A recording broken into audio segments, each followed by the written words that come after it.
everybody, welcome to my channel, Humblehus. I am very happy that you're here, of course. I found this yarn, so I bought one skein and I want to try it out. I will be making this twist headband with you. And the only things you need, what I always have on hand, are a yarn needle or a needle with a big eye, your hook. I will be using a size 5mm in this case, scissors, a ruler or a measuring tape, and optional are stitch markers. You can also use paper clips if you don't have any. Like I said, this is optional. I will of course tell you where you can get the yarn in the description below. And it's important to note that we will be working in multiples of 3s. So let's get started with our foundation chains. I know, I need to get a new table, but everything's so expensive, seriously. Plus, it helps me to guide me where, like where I have the camera. Okay, let's start with a slip knot. Make a loop, grab your hook, insert into that little loop, grab that loose end, and then kind of pull it into the middle, but carefully, because you want to grab a hold of both ends and then pull in opposite directions. Then you tighten that onto your hook, and that is your slip knot. Now, before we start the foundation chains, here is a sizing guide for the headbands. I have never been able to follow it because my daughter's head has just always been bigger than her age group. If you have the person and you can measure their head circumference, that's even better. And if you don't, then I guess you can follow the sizing guide. As I mentioned, you'll be doing chains in multiples of 3s. So 2 and 3. And basically you continue this. So you keep counting. So it's like 3, 6, 9, 12, 15, until you get the length that you need according to the chart. Okay, before we continue, if you would like to subscribe to my channel, that would be amazing. It would be so kind of you. So I have now reached the length that I want. I have 90 chains. I already measured it out. And we will work our way back with single crochet stitches. So this first chain, that's here right next to your hook, we're going to skip that and into that second chain. So there, you're going to insert your hook, yarn over, pull up a loop, yarn over, pull through 2 loops. That's your first single crochet stitch. This is where you would add your stitch marker if you wanted to. Otherwise, just continue, go into the next chain, make sure you have the correct one. Insert your hook, yarn over, pull up a loop, yarn over, pull through 2 loops.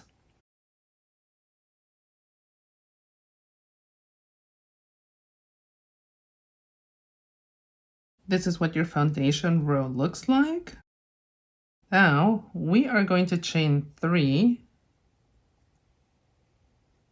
and turn our work. This is where we will start row number 1. So this is where you have the chains. Do I repeat a lot? So I think I do. I think we all have a word such as like, so, okay. So here's the 3 chains. And then on the next stitch, so there's 2 loops right there. Do you see them? You need to work through those 2 loops. But the reason why I'm putting this here, this needle, is so you see, this is the stitch that we're going to skip. And we need to work into the next 2 stitches. Okay. Now, instead of single crochets, we are going to do double crochets. And that means you yarn over, you insert your hook. See how it helps to have that needle so you know which one you skipped. Then yarn over, pull up a loop, and you can take it out. Yarn over, pull through 2 loops, and then yarn over and pull through the last 2 loops. One more time, yarn over into the next stitch, through there, yarn over, pull up a loop, yarn over, pull through 2 loops, yarn over, pull through the last 2 loops. It is now time to go back to that stitch that we skipped. And I know it's a little bit hard to see because it's such a dark yarn color. So I hope that you understand what I'm saying. So we need to work in the front of these 2 stitches that we made. You're going to yarn over and then kind of go into the space through the back into that stitch that we skipped, and then yarn over, pull up a loop, yarn over, pull through 2 loops, yarn over, pull through 2 loops. I'm trying to zoom in as much as I can to show you one more time. So we worked into this stitch. So here comes the next empty stitch. We put in our needle because we're going to skip that one. And then we work 2 double crochet stitches into these 2. So yarn over, insert your hook, yarn over, pull up a loop, yarn over, pull through 2 loops. Let me take it out. Yarn over, pull through the last 2 loops. One more time, yarn over, insert your hook, yarn over, pull up a loop, yarn over, pull through 2 loops, yarn over, pull through 2 loops. We have to go back to this skip stitch. So yarn over, go into the space behind the stitch. You still need to go through both loops, okay? I think I forgot to mention that in the previous one. So those 2 loops that we see here, you still need to go through both loops, yarn over, pull up a loop. There's 3 loops on your hook. Yarn over, pull through the first 2 loops. Oops, I went one too far. Yarn over, pull through the last 2 loops. Because this yarn is dark, you're not going to be able to see the detail as much, but it will definitely give it some, some texture. Let's continue. Make sure that you know which was the last stitch that you worked into, and then add your needle if you want, so you know which one to skip, and repeat. Repeat this pattern until you get to the end, and I will meet you there. I am here now at the end of row number 1. You have 1 stitch left after that last pattern repeat, and all you do is work a double crochet into that. You do not need to skip any stitches there.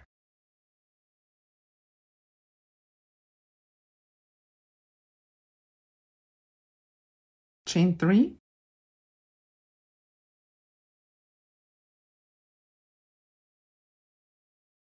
Turn your work.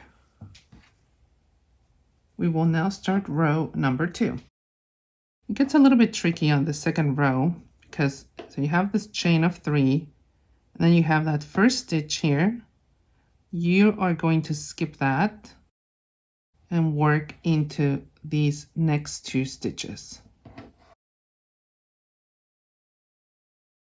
Do your double crochets as you did before.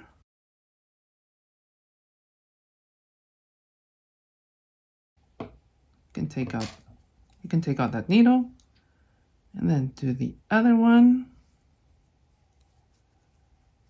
Okay. So this is the part that gets tricky because you want this pattern to stay on the front. So this will be the back of your work.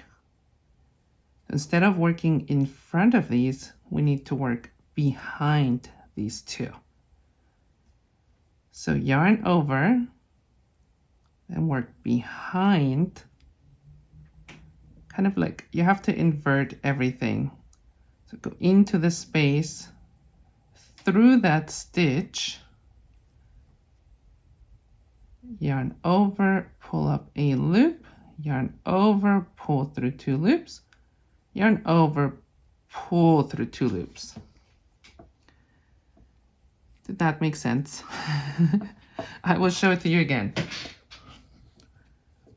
So you want to skip this first stitch and work into the next 2. Double crochet,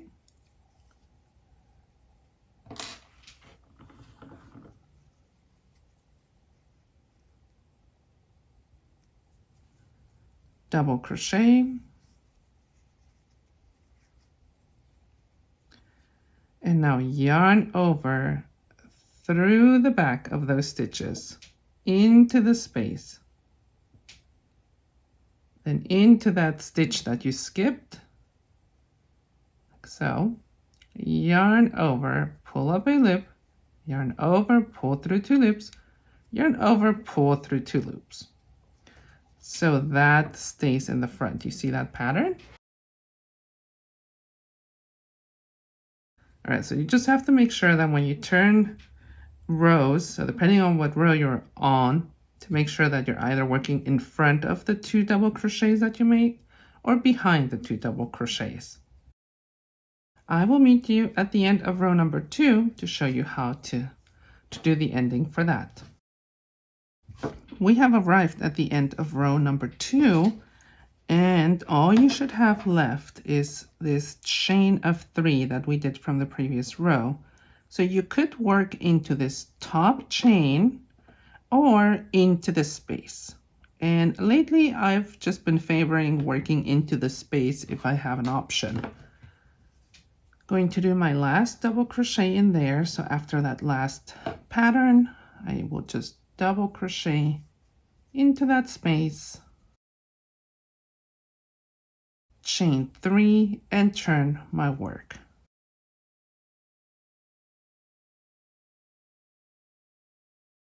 Now we can start row number 3, which is the same as row number 1. I will get you started, but basically all you're doing is repeating these 2 rows, so row 1 and row 2. Okay, so row number 3 is row number 1. Row number 4 is the same as row number 2. Here's your chain of 3, and then kind of separate. There's 1, 2, and 3. So you're skipping this first stitch and working double crochets into the next 2.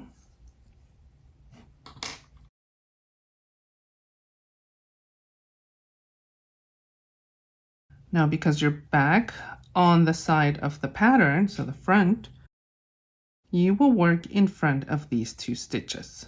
So yarn over into that space, into the stitch, and do your double crochet.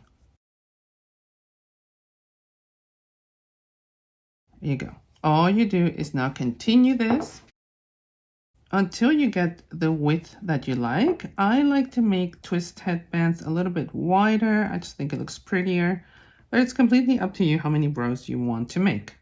I will meet you once I've reached the width that I want. And once again, don't forget that depending on what row you're at, to do the stitches in front or behind, so the ones that go to the side. When you have reached the width that you want, go ahead and chain 2, turn your work, and now this last row, to make it look even with the bottom one, we will do half double crochets into every stitch. Start over here, so yarn over, insert your hook, yarn over, pull up a loop, yarn over, pull through all 3 loops.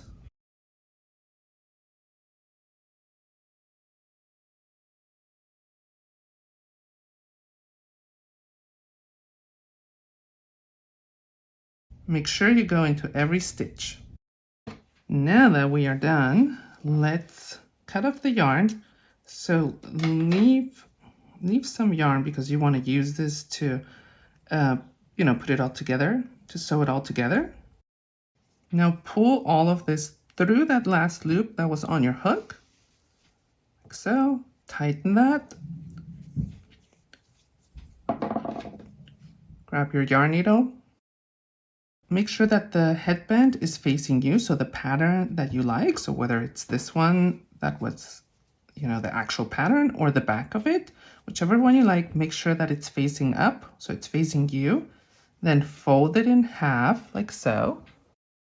Now move this over like by half, so that, half of the headband is over to the side, and then this half is aligns with the bottom half, like that. Go ahead and fold this side over, or under, I should say. And then this other half, you fold it up, so over it, like that. And now we will sew everything together. So start here on the corner, go through,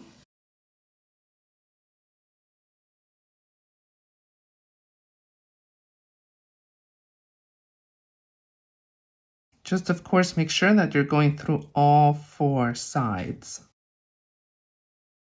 So I went all the way to the end, and then I came back just to make sure that it's really sewn together. Now I'm making a knot, and I work this loose thread in by going back and forth. And do the same with this one, okay? Everything is threaded in, and I cut everything off. Now all you do is you turn it inside out, and there is your twist. Isn't that so cool? Well, I hope you enjoyed this project. I love twist headbands. I think they look so cute. You can make one for yourself, for your little ones. Give it as a gift. Like I mentioned at the beginning, if you feel like it, please go ahead and subscribe. I would very much appreciate that. You can also follow me on Instagram at Humblehus. I would love it if you tag me with your work so I can see what you're making. And I will see you next time. This is my channel, Humblehus. Bye.